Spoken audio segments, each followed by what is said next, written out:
Tuloy po natin ang ating serye na Unstoppable. We are in the second leg, second episode po ito, episode 2, from last Sunday, the Resurrection Sunday or the Power of Resurrection. Ngayon ay itutuloy po natin yung serye po na ito. And I am excited to share this with you dahil marami pong gustong ipaalam sa atin ng Panginoon patungkol sa kanyang pagiging unstoppable. Bakit po ba natin ito pinag-uusapan? Because there are times na nililimitahan po natin ng Diyos dahil hindi pa natin lubos na naunawaan kung ano ang kayang gawin ng Diyos. Okay, di ba? God is unstoppable. Amen? That is why, kung maintindihan natin ang lahat ng ito, how great, how high, how almighty, how powerful God is, maunawaan niyo po that our God is unstoppable. Pakisabi nga po, unstoppable. Ibig sabihin, walang makakapigil sa Diyos, hindi pwedeng pigilan, hindi pwedeng harangan, at walang kapangyarihan ang hihigit sa Diyos. Kung hindi po natin malalaman ito, madali po tayong susuko at madali po tayong mapanghihinaan sa buhay. Kaya marami pong mga tao dumarating po sa tinatawag na weakest point of their life or most depressed point of their life dahil hindi na nila alam ang kanilang gagawin. Maybe some of you, like me, ay nadaanan na po natin to, dumaan na tayo dito. Pero hindi hinayaan ng Lord na manatili ka doon. Pinadaan ka lang. Amen? Hindi ka niya hinayaan na nandun ka lang. Pero pinaranas niya sa'yo para sabihin sa'yo, anak, kahit dumaan ka pa sa pinakamababang pakiramdam o karanasan, pinakapangit na nangyari sa buhay mo, sasamahan pa rin kita. Pangako yan ng Panginoon. But before I continue, meron pong prayer na niremind sa akin ng Lord and also part of our message today, yung panalangin po ni Pablo. And while I was reading this po, ay gusto ko pong ibanggitin din sa inyo dahil panalangin niya ito sa mga mananampalataya na taga-Efeso. So ito po ay thousands of years ago, pero today, still, because the Word of God is the same yesterday, today, and forever, I want to say this before the Church of One Love Ministries.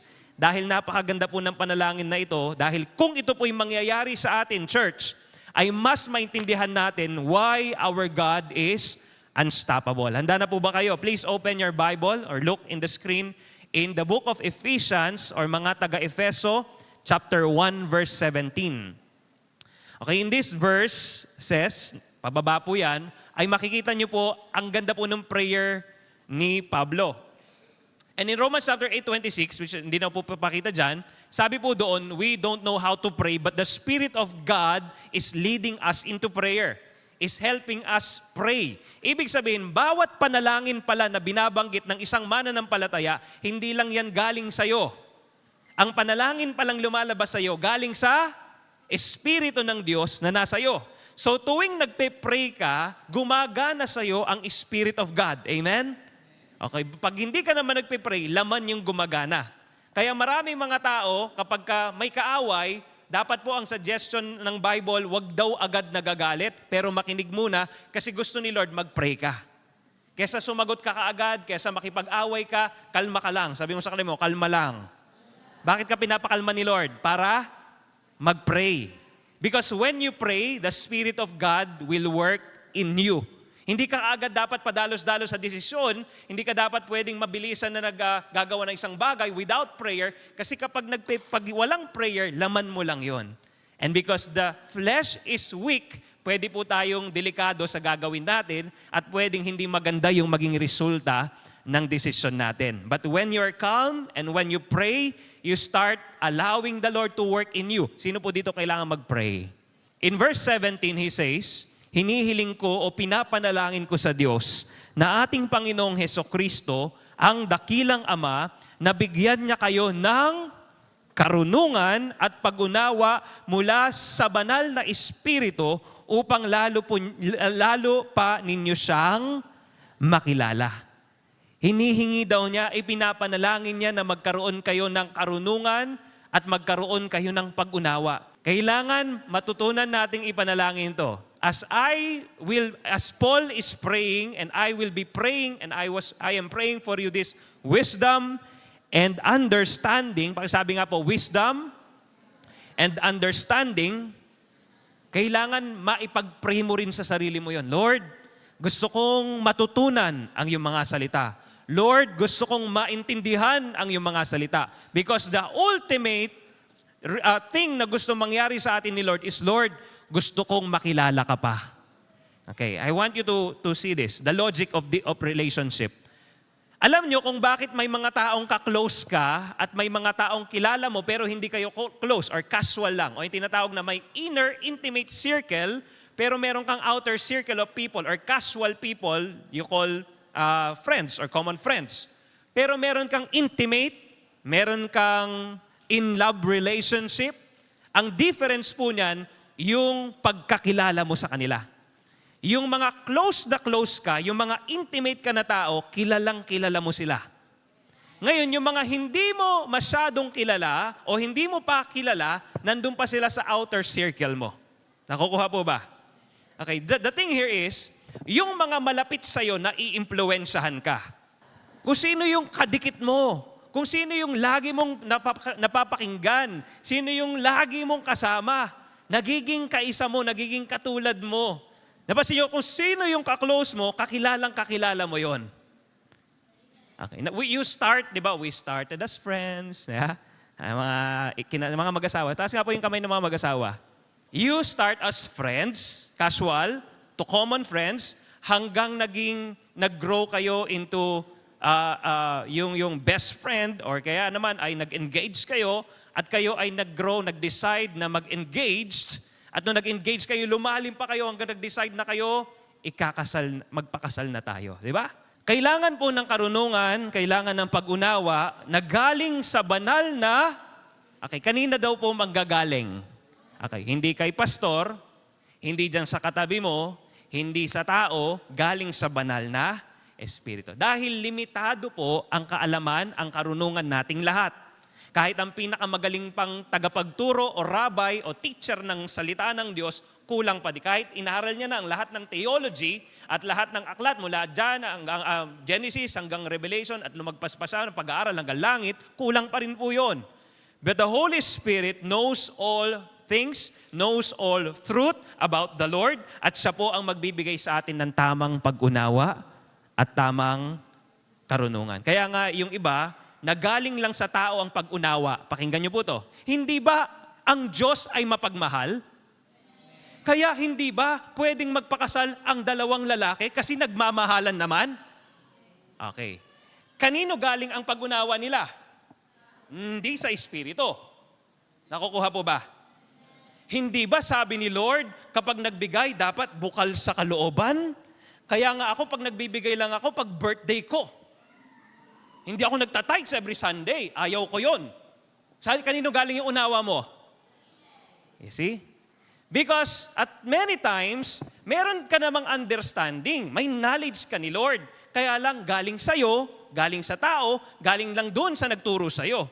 I encourage you, people of God, dahil tayo'y mga anak ng Diyos, kahit po ako'y pastor ninyo, kahit ako'y nagtuturo sa inyo, kahit pwede po ako mag-advise sa inyo, I will lead you to the Word of God dahil gusto ko pong matanggap ninyo ang pag-unawa galing sa Diyos. I can explain to you the Word of God, pero yung totoong understanding, hindi po manggagaling sa akin. Nakukuha po ba? Even now as I'm preaching, pwedeng iba ang unawa ninyo sa tuturo ko. Pero ang prayer ko, Lord, let your Holy Spirit teach your people. Iba po kapag Holy Spirit ang nagturo at nagtama sa atin. Kaya nga yung iba after mag-church, sabi, hindi ba kaka-church mo lang? Bakit para kang demonyo? Galit na galit, para kang dragon pa rin. Kasi nga, hindi siya nakareceive na understanding from the Holy. Baka pwede kay pastor, naintindihan niya yung turo ni pastor, na ipaliwanag ni pastor. Pero my prayer, mga kapatid, mag-pray din kayo, Lord, I want this wisdom. I want this understanding. Because the more you understand and know God, the more you become closer to God. The more you are closer to God, the more na maimpluwensyahan ka ng Panginoon, the more na maimpluwensyahan ka ng Panginoon, the more na magbabago ang buhay mo. Mga kapatid, we go to church not just to say, nag-attend ako ng church. We go to church to say, God, baguhin mo ang buhay ko. Sino dito kailangan baguhin ni Lord ang buhay? Alam niyo, magpabago po tayo kay Lord. Amen? Okay, yung mga alam ninyo sa puso at sa buhay ninyo, kasi gusto mo ng blessing. Sino gusto ng blessing? Diba? Dahil gusto mo ng blessing, talagang ang Lord naman, parang tatay, gustong-gustong ibigay ang blessing. Kaya lang, the Bible says, ang blessing ay nahaharangan po ng dalawang bagay. Yung ating maling ugali at yung ating maling ginagawa. So gusto mo ng blessing, kaya lang nahaharangan ang blessing dahil may mali kang ugali at mali kang ginagawa. Alam nyo po, gusto naman nating baguhin yan. Pero na-try nyo na po ba ito? Ang hirap baguhin ng maling ugali at ng maling ginagawa natin. Because the Word of God says, sa tao imposible, pero sa Diyos ay walang. So kung gusto mo talagang totoong magbago, you have to understand who God is. You have to know who God is. Because the more you know God, the more you become like Him. Amen.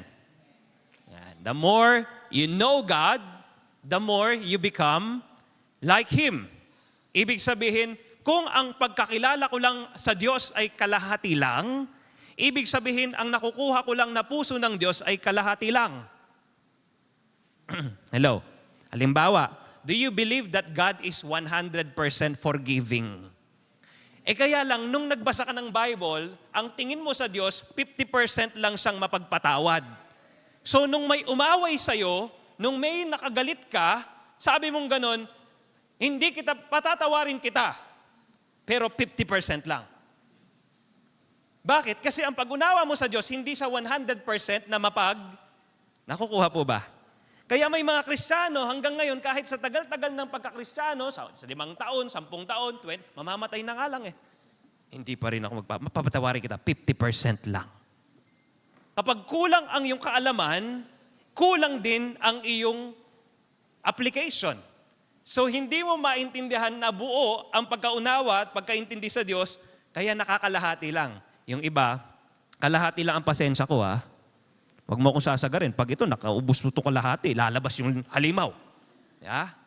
Hindi natin naintindihan na ang ating Diyos is God of patience. Because love is patient. Minsan, ganito pa tayo. Pinatawad na kita. Pero tanda mo to, hindi ko kalilimutan yung ginawa mong mali sa akin. Rar. Pero pinatawad na kita. Sabi ng Bible, love doesn't keep a record of hindi mo naunawaan nga kasi nga kulang yung pag-unawa mo sa Diyos. Dahil hindi mo pa sa ganun kakilala. Nakukuha po ba mga kapatid? Sino ditong kailangan makilala pa ang Diyos? Do you know that God is a healing God?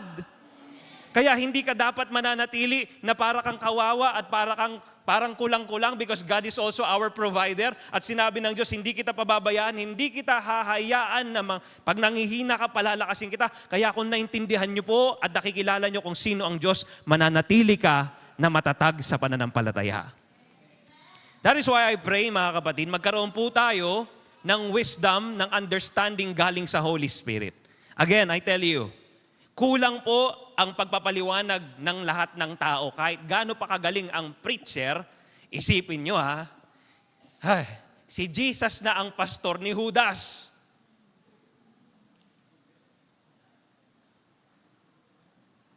Ang pinakamagaling na pastor, may nang Judas pa.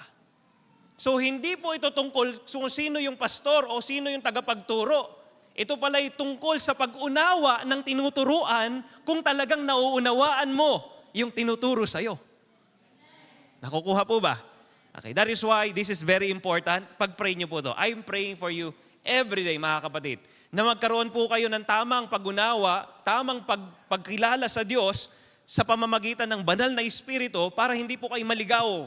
Kasi pag tinamaan ka ng Espiritu Santo, maunawaan mo na ang pinakamahalaga sa mundong ginagalawan natin ay mapalapit, makilala mo ang Diyos.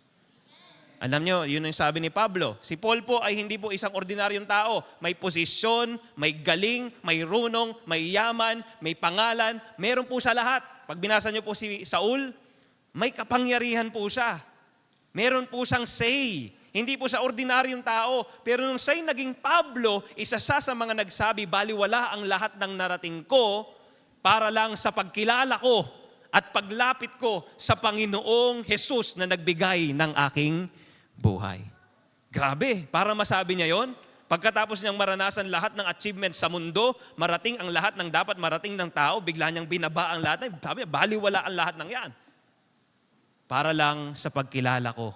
Ibig sabihin, nakita niya ang pinakamahalagang bagay sa mundo ay ang makilala ang Panginoong Diyos. Okay, mag-pray po tayo, na magkaroon tayo ng karunungan at magkaroon po tayo ng kaalaman, knowledge of God. Again, because the more you know God, the more you become like God. Mapagmahal ang Diyos, pagkilala mo ang Diyos, magiging mapagmahal ka. Amen. Kaya lang yung iba, kalahati na naman yung naiintindihan. Hindi po ba, nung si Lord po ay kinutya ni Goliath, hindi po ba pinatay niya si Goliath? O, edi yun na naman yung alam mo. Yun lang yung alam mo. Kaya nung may nang-away po sa akin, gusto ko na po siyang Goliathin. Naiinis na ako. Ako po si David. At siya po ang Goliath ko. Patutumbahin ko po siya. Ayan, kulang na naman ang alam mo. Hindi mo naunawaan ang lahat. So minsan pinuputol at dahil hindi tayo marunong mag-seek, hindi tayo marunong magtanong, hindi natin inaaral, nagkakaroon tayo ng, listen to this is very dangerous, own interpretation of the Bible. Own interpretation of God. Kasi hindi po titigil ang kaaway na linlangin tayo ng mundo. Maraming magtuturo daw sa atin. Minsan nga, nakapakinig ka na, mamaya bigla ka nag-play ng video sa reels mo, tapos, ay, baliktad sa tinuro ng pastor namin. Ngayon, ang pinakikinggan mo na pala, tao na, hindi na yung holy. Yan. So, the more you understand God, the more you will serve God. Okay, marami po, hindi pa naunawaan kung sino ang Diyos, hindi pa naunawaan kung ano ang Diyos, kaya hindi pa po sila nakakapaglingkod sa Diyos. I pray na maging full ang understanding, maging full ang knowledge nyo na kay Lord para po masimulan nyo siyang paglingkuran. Okay? Mahirap po talaga maglingkod sa hindi mo kilala. At the more you know God, the more you serve God. Sino po dito ang gustong makilala pa ang Diyos? Amen. Sabi mo sa katabi mo, sana makilala mo pa ang Diyos. Pangalawang panalangin niya in verse 18, sabi niya, pinapanalangin ko din na maliwanagan ang inyong puso at isip upang maunawaan ninyo ang pag-asa na inilaan niya sa atin. Ang napakahalaga at napakasaganang pagpapala na pinangako niya sa mga hinirang. Okay. Ito po, ang prayer po ni Paul, magkaroon daw ng liwanag ang puso at ang isip para maunawaan. Kanina magkaroon ng unawa galing sa Holy Spirit.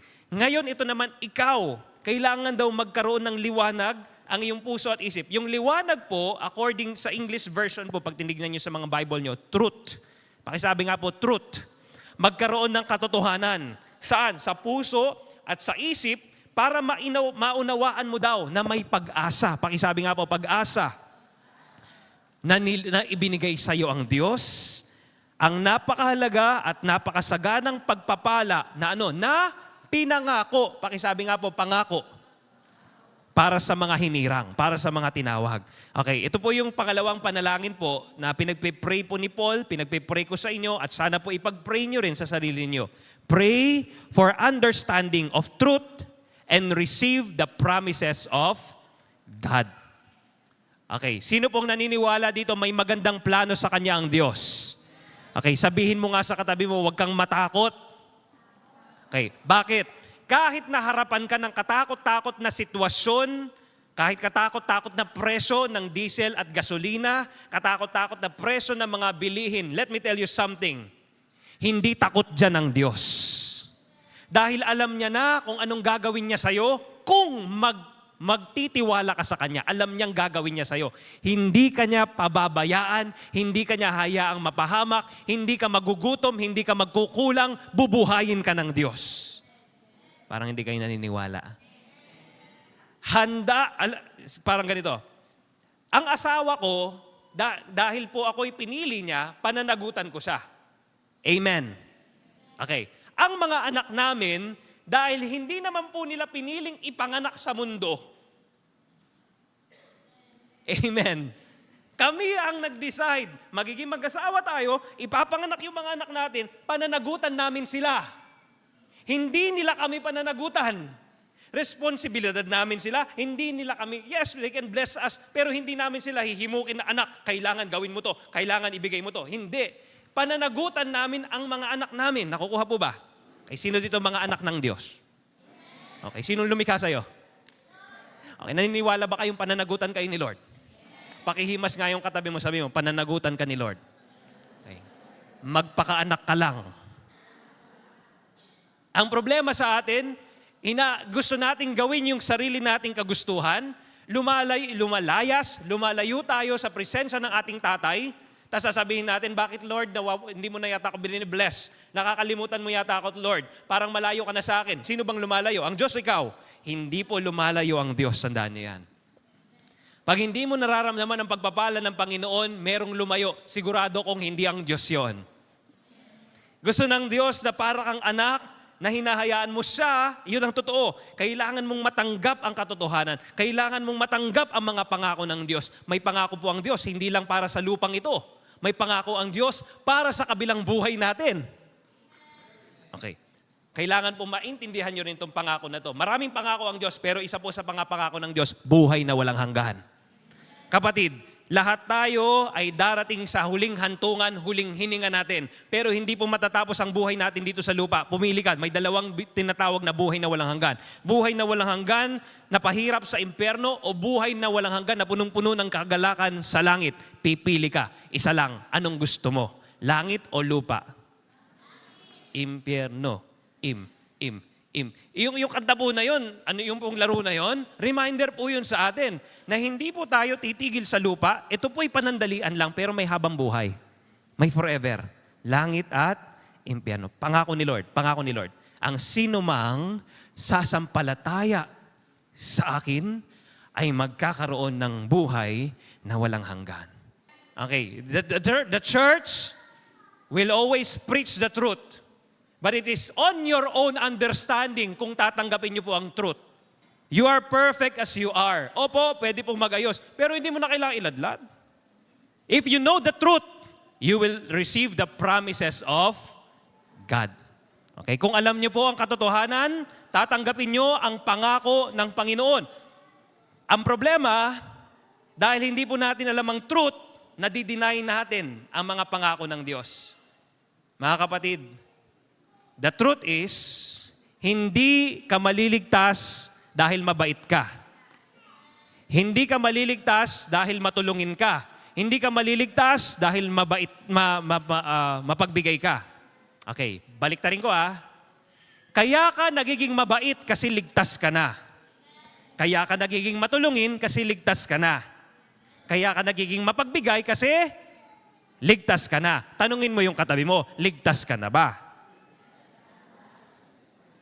Okay. Yun ang truth.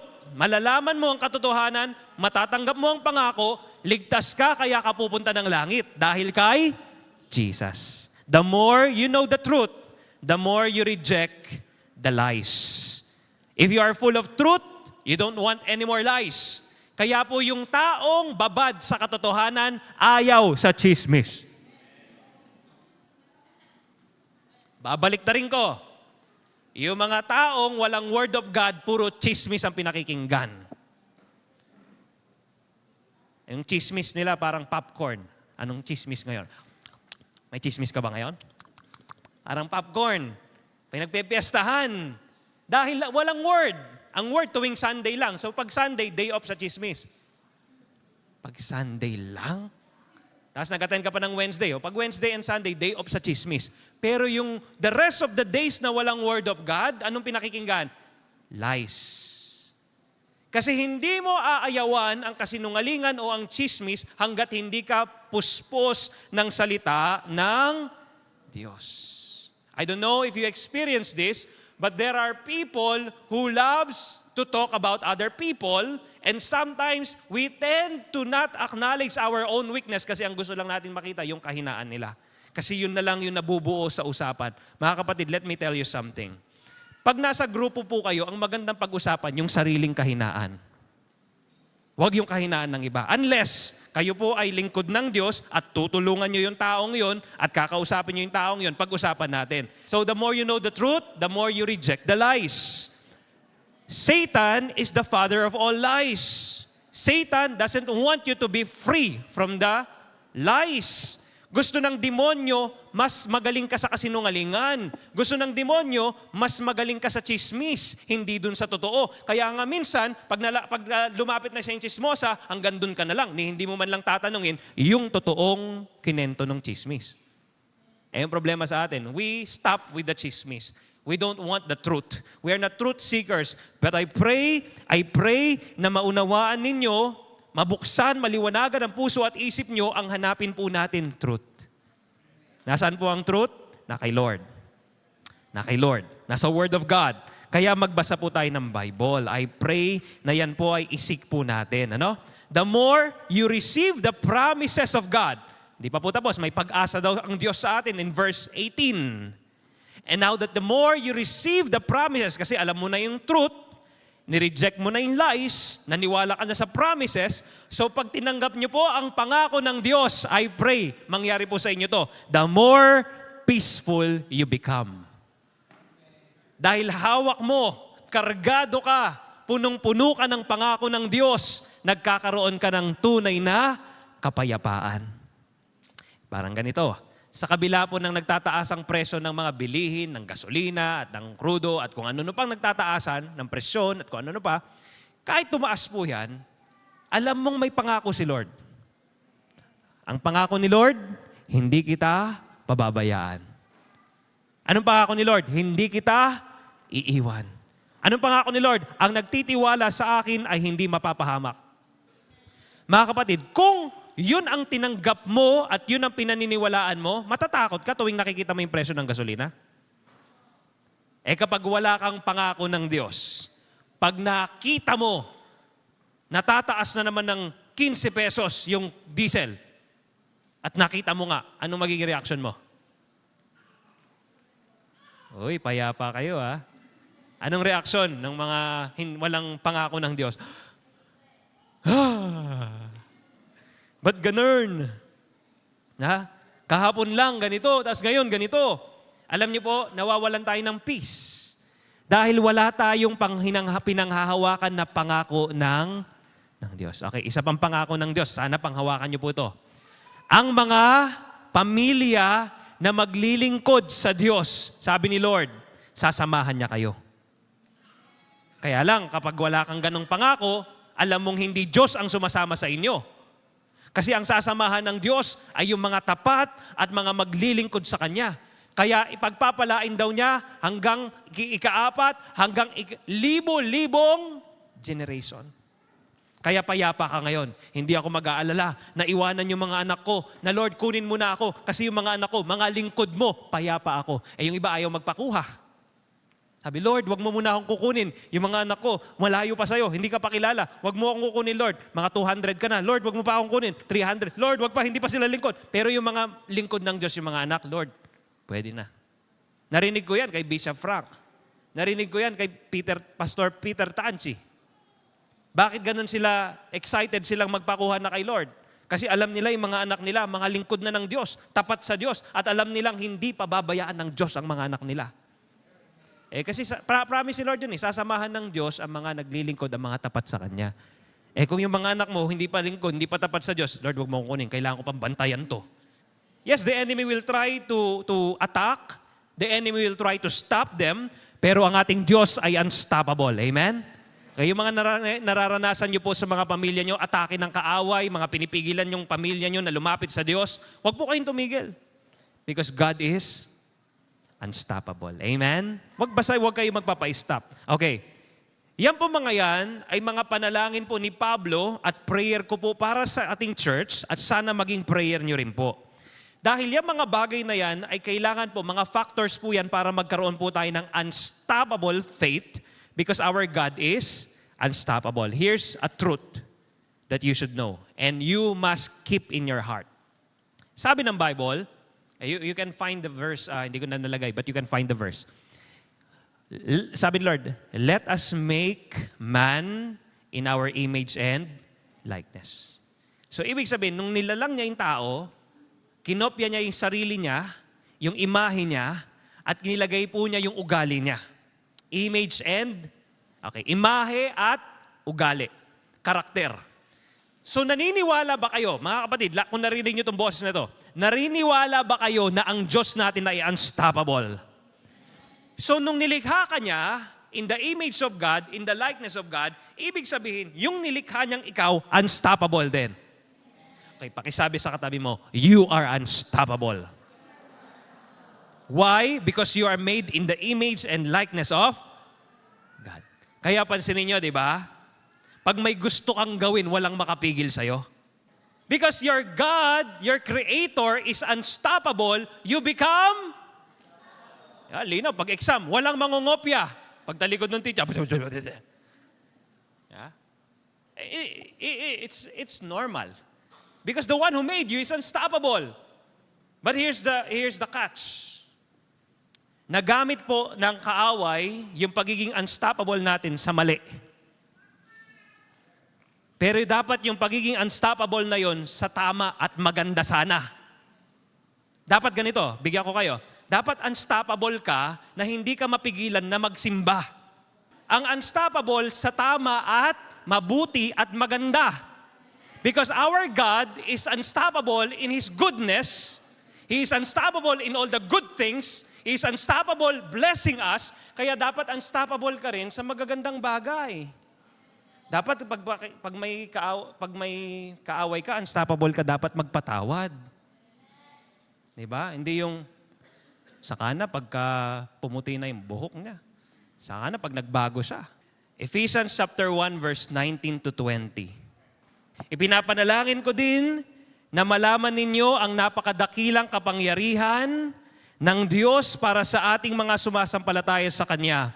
Ang lakas ng kapangyarihang ito, ang ginamit niya upang buhayin niyang muli si Kristo nang paupuin sa Kanyang kanan sa langit. Ibig sabihin, God wants you to understand na may kapangyarihan po ang Diyos na buhayin si Kristo mula nung siya'y namatay, that's the resurrection po, nung pinakita na Sunday, at nung binuhay po niya ito, itong kapangyarihan na ito ay kapangyarihan ng Diyos na nagsasabing walang mahirap at walang imposible sa Diyos. Kaya maganda po yung kanta natin kanina, walang mahirap. Naniniwala po ba kayo doon? Pakiremind nga yung katabi mo. Sabihin mo, wala palang mahirap sa Diyos. Sabihin mo sa Kanya, walang imposible sa Diyos. Bakit po? Tingnan nyo ito po yung napakadakilang kapangyarihan. Dapat malaman nyo to para sa ating mga sumasampalataya. Ang kapangyarihang ito ang ginamit niya para buhayin daw si Kristo at para paupuin daw po siya sa kanang luklukan sa langit. Pray now to know and understand the power of God. Pray that. Ipanalangin niyo po, Lord, gusto kong maunawaan, gusto kong maintindihan, gusto kong malaman ang kapangyarihan mo. Ang kapangyarihan mo kung paano ka naging unstoppable. Ang kapangyarihan kung paano mo binuhay muling si Kristo nang siya'y namatay. Have you ever experienced this nung hindi ka pa Kristiyano? Kasi ngayong Kristiyano, alam mo na, o lalong malaki ka na ngayon. Naranasan niyo po ba ito? Nanonood kayo magic show? Tapos yung magic show, yung biglang nahati yung katawan. Tapos, paano nangyari yun? Tapos yung pinapasukan pa ng kutsilyo. Tapos may dugo daw na lumalabas. Tapos paglabas, buo naman. Naranasan niyo na yun? Tapos tayo naman nun, parang eng-eng, naniwala tayo. Ay, totoo. Hala, paano yun? Diba? Tapos nung lumaki ka na, di ba, nire-reveal na nila yon. Tapos nakita mo, yun pala yun, nakadali lang, kaya ko rin yun. Naisip niyo yan? Okay. But this time, this is different. The only power, the only one not only survived, but overcome and has been victorious over death. The only one. Naisip niyo ba ito? Namatay, muling nabuhay. This time, God showed His power, His great, amazing, all-powerful God, nagpakita ng, hindi lang po ito himala, ito po talaga siya. We don't call this a miracle. This is God. This is real God with His real power. Ano po yung pinakita niya? Binuhay niya ang patay. Sino po yung unang binuhay niyang patay? Okay, wag po kayong titigil doon Dahil kaya niyang buhayin si Jesus, Ibig sabihin, lahat ng mga mamamatay at na mga nangamatay na sumampalataya kay Jesus ay kaya ring buhayin ng Diyos. Kaya mga kapatid, hindi dapat tayo takot mamatay. Hello. May katuloy yun. Kung may Jesus ka. Kapatid, nakakatakot po talagang mamatay kung walang Jesus. Kasi alam mong hindi ka muling mabubuhay o kung mabuhay ka man, impyerno yon. Pero hindi ka takot mamatay dahil alam mo muli kang bubuhayin dahil may kapangyarihan ng Diyos na bumuhay ng patay at kaya niyang buhayin ang mga namatay at mamamatay kung may Jesus. Sino po ditong excited mamatay? Mga kapatid, may sasabihin ko na po sa inyo yung totoo. Kung excited tayong may pinapanganak, ang Kristiyano dapat excited na may mamamatay. Ngayon nyo lang narinig, na? Iyon ang totoong Kristiyano. Kaya si Jesus, hindi niya sinabing, wag muna, hindi pa oras. Into your hands, Father, I give back my spirit. Excited siya. Kasi alam niyang muli siyang after 3 days. Kung alam niyo pong uli kayong mabubuhay, kung alam po natin na may pangako pala ang Diyos, na may kapangyarihan pala ang Diyos, hindi ka takot mamatay. Kaya sabi mo sa katabi mo, dapat excited ka. Ang hirap sabihin, hindi tayo sanay eh. Pero excited tayo pag may buntis. Excited tayo pag may ipapanganak. Ayun na yung baby. Pero walang ganito. Ayun na, mamamatay na siya.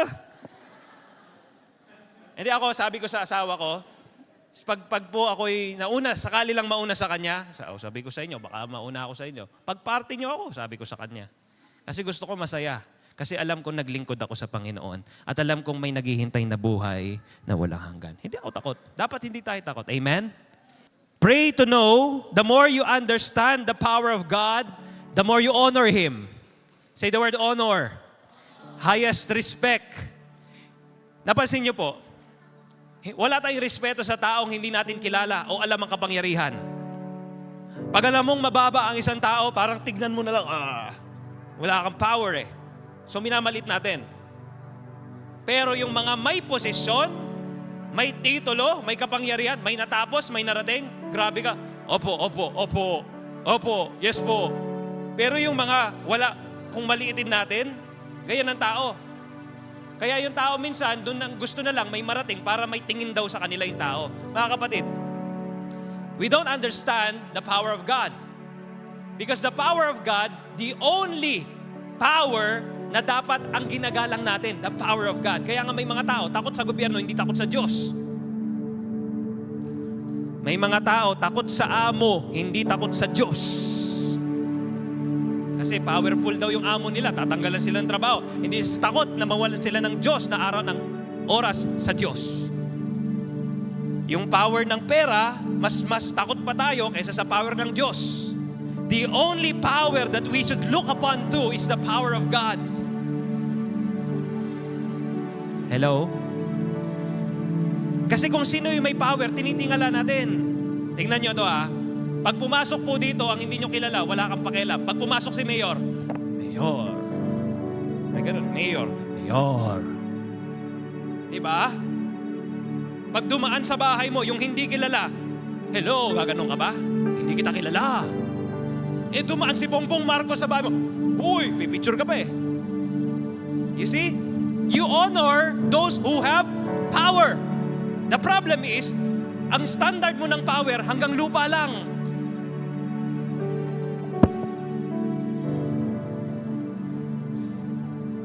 Kaya minsan hindi natin naintindihan. Sa amin, buti binanggit to sa amin ng mga mentors namin. Hindi naintindihan ng mga tao na ang simbahan ay mas mataas sa gobyerno. Kasi sumusunod tayo sa gobyerno, pero ayaw sumunod ng gobyerno sa simbahan. Anong sabi ng gobyerno? Pakasal natin. Lalaki, babae, babae. Anong sabi ng simbahan ng Diyos? Lalaki at babae lang. Sinong nasunod? Tao, gobyerno, hindi Diyos. So hindi natin alam kung sino talaga yung mas powerful. Sino mas powerful? Gobyerno o ang Diyos? O simbahan o gobyerno?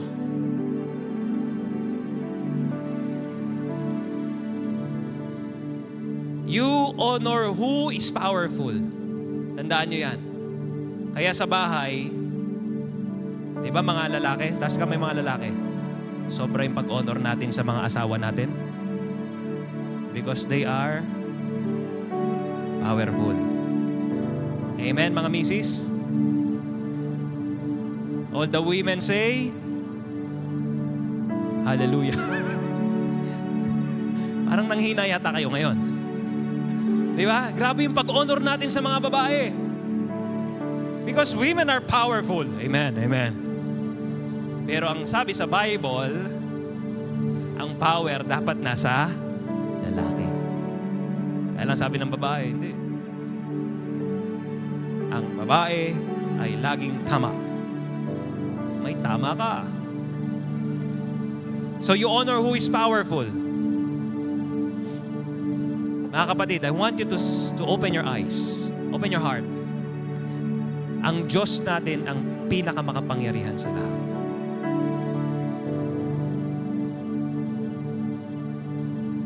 Sana po naintindihan niyo yun. Because a lot of people, they honor men, but they don't honor God. They honor authorities on earth, but they don't honor God. Pag tinuloy po natin yan verse, in 21, kaya nasa ilalim ng kapangyarihan ni Kristo, ang lahat ng naghahari at namamahala, mga namumuno at may kapangyarihan. Nasaan daw? Nasaan? Nasa ilalim. Sabi mo sa katabi mo, nasa ilalim. Isipin nyo na lahat ng pinuno na pinagdaanan at kilala ninyo. Isipin nyo na lahat ng mga naghahari, nakilala, makikilala ninyo. Isipin nyo na lahat ng namamahala. Lahat daw ng yan nasa... So ano ibig sabihin nun? Kung may masusunod sa buhay mo, sana hindi yung nasa ilalim. Amen. Naintindihan po ba? Sana kung may masusunod po sa inyo yung nasa taas nila. Kung naririnig nyo po ito, sana ma-apply nyo po agad mamaya, bukas. Kaya may mga asawa, sabi nung asawa mo, huwag ka na magsimba, wala naman nangyayari sa'yo. Sino masusunod? Asawa mo ang Diyos. Paano pag sinabi ng boss mo, pumasok ka ng linggo, huwag kang magsisimba. Sino masusunod? Ba't parang tatlo lang nakakaintindi? Hindi, nasa ilalim nga sila eh. Paano pag sinabi ng gobyerno, may ayuda sa linggo, 8 to 10 a.m. only. Present.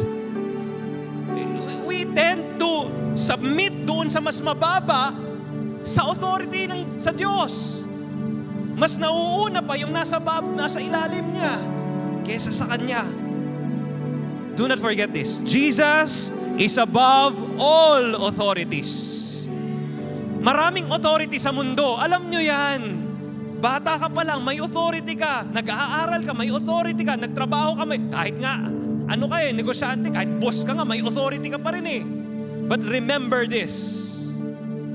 Jesus is above all authorities.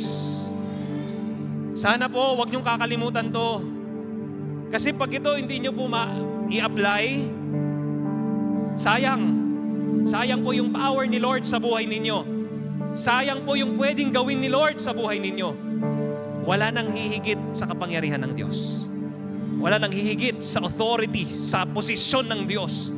Dapat naintindihan mo, Diyos talaga ang nasa taas ng lahat ng mga sinusunod mo. Sumusunod ka dito, siya pa rin. Sumusunod ka, siya pa rin. Eto, siya pa rin ang nasa taas ng lahat ng yan. Pastor, paano kung hindi umaayon yung sinusunod kong authority ko sa lupa sa sinasabi ng Diyos? Nangyari po yan kay Daniel, Shadrach, Meshach, Abednego, Moses. Nangyari po yan. Sabi niya, pag hindi kayo lumuhod, susunugin namin kayo. Pag hindi kayo lumuhod, papatayin namin kayo. Anong sabi nila? Hindi po kami luluhod sa tao dahil luluhod lang kami sa Diyos. Susunugin sila. Nung nasa loob na po sila, nung nagbabagang apoy, sinusunog sila. Nakita po nung haring nagpasunog sa kanila. May kasama, 3 po yun may kasama silang pang-4 na nilalang sa loob. Sinamahan sila ng Diyos. Bakit? Nakita nila, ang authority nila, hindi yung hari. Ang nakita nilang authority ay ang kataas-taasang Diyos. Sana ganun din po tayo. Kahit nakakatakot na po yung sitwasyon, kahit nakakatakot na yung authority mo sa lupa, tinatakot ka na, sana alam nyo kung sinong susundin nyo. Huwag po kayo. Sabi mo sa tabi mo, huwag kang matakot sa asawa mo. Kasi asawa na nasusunod eh. Sabi sa tabi, huwag kang matakot sa magulang mo. Baka may mga anak na nakakaranas. Anak, huwag ka na magsimba. Simba-simba ka pa. Hindi ka na matulong. Wala ka nang naitulong sa bahay. Sige, ganito sabihin nyo. Sige po, tutulong muna ako bago magsimba. So yung mga anak na sinasabihan na walang maitulong, tumulong muna nga kayo. Kaysa yung lagi kayo sasabi, wala ka na naitulong. Baka wala nga talaga na itutulong. Jesus is above all authorities. Pangalawa, sumunod, ang kanyang pangalan ay hindi mapapantayan ng anumang kinikilalang pangalan. Hindi lang sa panahon na ito, kundi sa darating na. Okay, this is the power of God. Jesus is above all names. Ang pangalan daw ni Jesus, ang pinakamataas na pangalan sa lahat at wala nang mas hihigit pa sa pangalang yan. Sige, magbigay kayo ng pangalan na kinakatakutan ninyo. Sakit. Sakit sa puso. Sakit sa baga. Sakit sa utak. Sakit sa pitaka. Mas mataas ang pangalan ni Jesus dyan. Anong pang pangalan na kinakatakutan? Diesel, mas mataas si Jesus dyan. Gasul, mas mataas si Jesus dyan. Mag-isip na kayo, anong pangalan ang kinakatakutan nyo? Sige, sigaw nyo, sigaw nyo. Asawa? Mas mataas si Jesus dyan. Ano pa, ano pa? Due date, mas mataas si Jesus dyan. Ano pa? Juna, mas mataas si Jesus dyan. Bayaran mo na. Ano pa? Whatever name that comes into your mind. Kaya minsan, yung iba ayaw what do you call this? Magpa-check up. Kasi baka malaman ko po yung sakit ko. At pag nalaman ko yung sakit ko, natatakot po ako. Alam niyo, huwag kayong matakot. Pag lumitaw yung pangalan ng sakit nyo, pangalan lang ng sakit yon. Mas mataas ang pangalan ni Jesus doon. Minsan takot na takot tayo dun sa mga nakikita natin na pangalan. Sobra ka natatakot. Na sobrang takot mo, nakalimutan mo na, may mas mataas na pangalan doon. Anong pangalan? Anong pangalan? Okay, sa lahat ng naniniwala sa kapangyarihan ng pangalan ni Jesus, tumayo kayo sa inyong kinaupuan. Huwag kayong matakot. Sa pangalan mo, mahirap ang mga bagay. Sa pangalan ni Jesus, walang mahirap. Sa mundong ito, maraming pangalan po ang nakakatakot. Minsan, marinig mo lang yung pangalan ni ganito, ay, nakatakot yan. Marinig mo lang yung pangalan na to, ay, nakakatakot. Pero sana po, tuwing maririnig nyo ang pangalan ni Jesus, nagkakaroon kayo ng pag-asa dahil lang pangalan niya higit sa kahit anong pangalan. Ito, last na, pangatlo, sa aking pagtatapos. Totoo na to. Ipinailalim ng Diyos sa paa ni Kristo, verse 22, sige nga, pinailalim ng Diyos sa paa ni Kristo ang lahat ng bagay. Kapatid, lahat ng bagay. Pakisabi nga, lahat ng bagay. Nasaan? Nasaan? Nasa paa ni Kristo. Lahat ng bagay nasa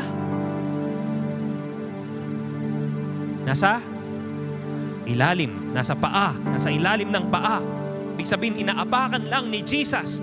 Kung anumang bagay yung sinasabi mong mahirap, kung anumang bagay yung sinasabi mong bigat na bigat ka na, kung sakit, kung pinagdadaanan mong nakaraan, yung nakasakit sa'yo, kung tao man yan, depression man yan, o kung ano man yan, sa isip, sa puso, sa katawan, sa finances, Ano sabi Lord? Nasa ilalim. Yung sitwasyon ko, nasa ilalim yan. Yung pamilya ko, nasa ilalim yan. Yung magulang ko, yung anak ko, nasa ilalim yan. Mga kapatid, maniwala kayo, ginawa ng Diyos na ulo si Kristo. Ulo ng lahat para sa ikabubuti ng simbahan. Grabe. Siya na daw po ang naging ulo, siya na po yung naging kastaasan, siya na yung naging pinakamakapangyarihan. Hindi lang para sabihin, here I am, your boss. Hindi lang para sabihin, here I am, your king. I want you to see why God did that to Jesus Christ. Bakit po sa tinaas sa kataas-taasan? Ginawa siyang ulo para sa ikabubuti ng iglesia. Sino po ba iglesia? Ba't parang hindi kayo masaya? Sabihin mo sa katabi mo, para sa iyo pala. Para sa iyo pala. You see, hindi po show lang yung ginawa ni God kay Jesus na binuhay siya uli, pinakita yung kapangyarihan. God did that to tell us, ginawa kong lahat ito para sa inyo. Dahil alam ng Diyos na mahihirapan tayo, alam ng Diyos may pagdadaanan ka, alam ng Diyos na iiyak ka, alam ng Diyos na masasaktan ka, alam ng Diyos na mangungutang ka, alam ng Diyos na pwedeng bumagsak yung buhay mo. Pero ang sabi ng Diyos, may gagawin ako, isasalba ko kayo lahat, ilalagay kong ulo nyo si Kristo. Para ang sino mang sasampalataya ay magkakaroon ng magandang kinabukasan. Mga kapatid, promise ni Lord yan. Jesus is above all things. He's above all things for the good of the church. Siya po'y nasa taas para sa ikabubuti ng mga nasa ilalim niya. Parang inahing manok o agila o ibon na laging inaalagaan ng kanyang mga anak, hindi pinapabayaan. Kaya lang, kailangan magpaalaga ka. Kailangan magpasakop ka. That is why I want to declare this to you all. One love. Tanggapin nyo to. Ang Diyos ay para sa'yo. Ulitin ko, para hindi kayo naniniwala. Ang Diyos ay para sa'yo. Ulitin ko, ang Diyos ay para sa'yo. Okay, declare mo rin sa katabi mo. Sabi mo, ang Diyos ay para sa'yo. Ito pa, i-declare nyo to. Kaya gumagawa siya ng mga bagay para sa ikabubuti mo. Sabi mo sa katabi mo. Sabi sa katabi mo. Okay, believe that. Sino po dito excited sa magandang gagawin ni Lord sa buhay niya? Palakpakan natin ang Panginoon.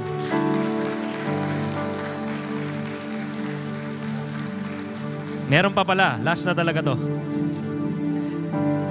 So may ginagawa ang Diyos na mabuti sa atin. Kaya, Romans 8, sabi sa Romans 8, kaya ang mga tao na nabubuhay ayon sa kanilang makasalanang pagkatao ay hindi maaaring kalugdan ng Diyos. Paalala po ito ng Diyos, ano? So dahil may ginagawa na ang Diyos sa'yo, kumikilos na ang Diyos sa'yo, hindi ka na dapat daw mabuhay ayon sa makasalanang pagkatao mo. Alam natin yan. Walang tao ang hindi nagkasala at lahat tayo nakaranas ng kasalanan. Bata pa lang, pastor, walang kasalanan. May daladala ng kasalanan galing po kay Adan at kay Eva. Pero hindi daw tayo dapat mabuhay doon kung di tayo daw ay hindi kalulugdan ng Diyos. Paalala po, nawawala ang pagpapala dahil sa kasalanan. Blessed ka na ni Lord, unstoppable na si Lord, unstoppable ka na, kaya lang, pwede palang mawala ang pagpapala dahil sa kasalanan. Sayang. That's another point, ano? Nawawala ang pagpapala dahil sa kasalanan. Verse 9, ngunit hindi na kayo nabubuhay ayon sa makasalanang pagkatao nyo. Amen?